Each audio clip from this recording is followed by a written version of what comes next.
I guess it's time. Time has come. I see these. I see these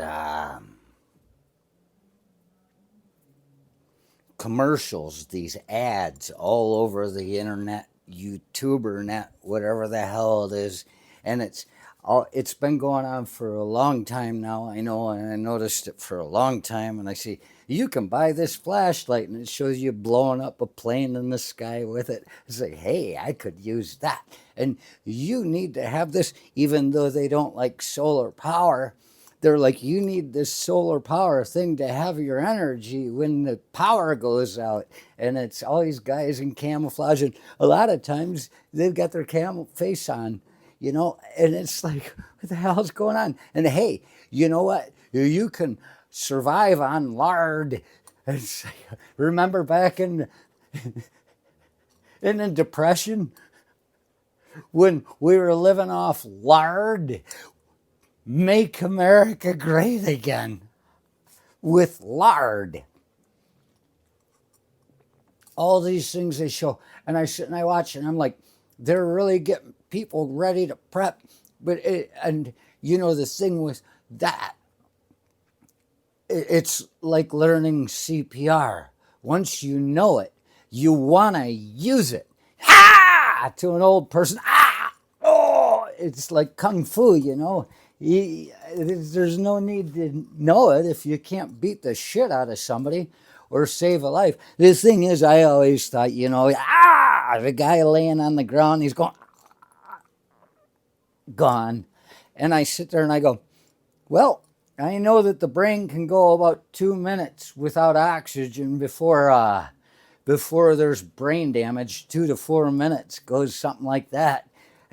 It gives me 2 to 4 minutes to think about whether I'm going to save the guy or not. I know CPR. Is there a doctor in the house? No. But I know CPR. Oh, you put your 2 fingers above the xiphoid process and then place your hand. Because I shouldn't talk about the xiphoid process too much. It's one of my greatest defenses. Did CPR on my brother once. He didn't know it.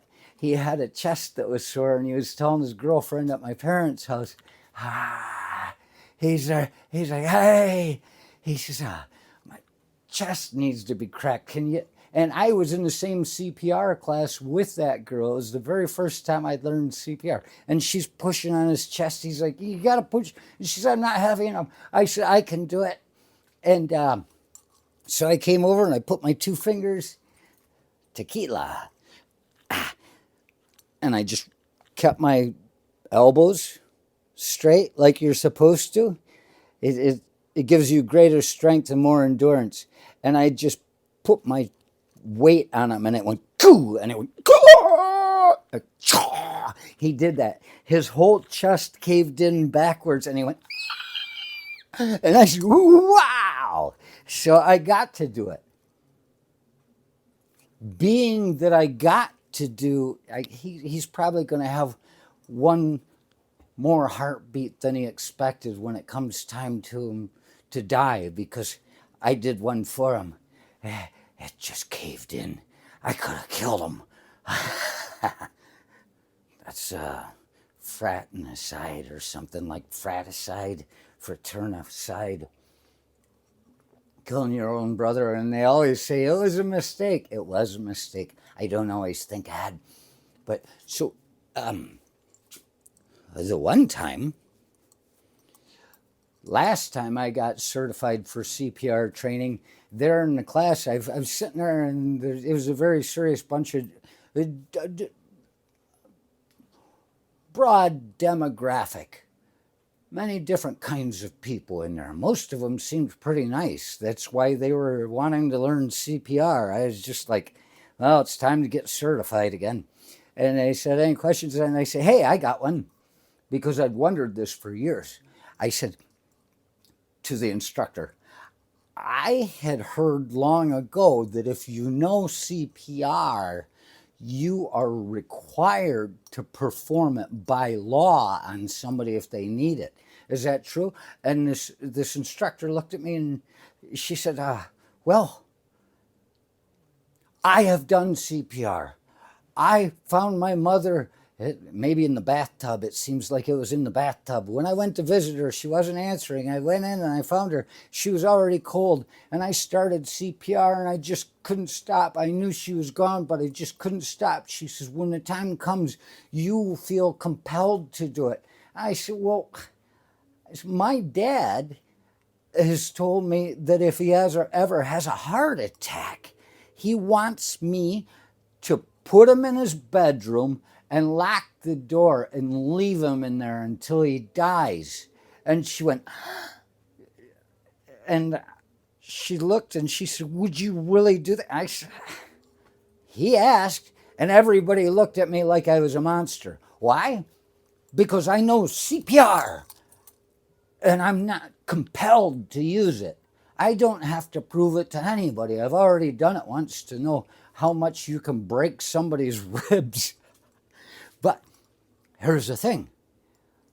Knowing CPR, having all your goddamn flashlights that you can shoot an airplane out of the sky with, having your lard, your goddamn everything, all this prepper stuff. I'm pretty sure that if that poor guy really wanted to see the economy collapse right now, like he says he wish it would, he should just discourage people from buying prepping shit. They're all getting ready for a civil war. That'd take a lot of money out of the economy. And you see, I saw some kind of commercial about the Civil War like earlier, and I said, I got to watch this. It's about a couple minutes. And I'm like, boy, this is pretty brutal. It's just people all over America killing each other.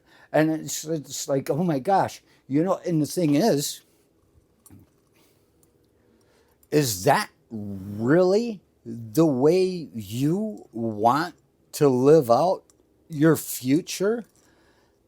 Your kids are going to get killed, same as your father, same as you, same as your wife. Everybody somebody knows is going to die. It's going to be just like the goddamn pandemic. So if you've got all this shit, you're buying it, you're buying it, you're buying it, and you don't want everything to fall apart. Next time, don't be so fucking eager.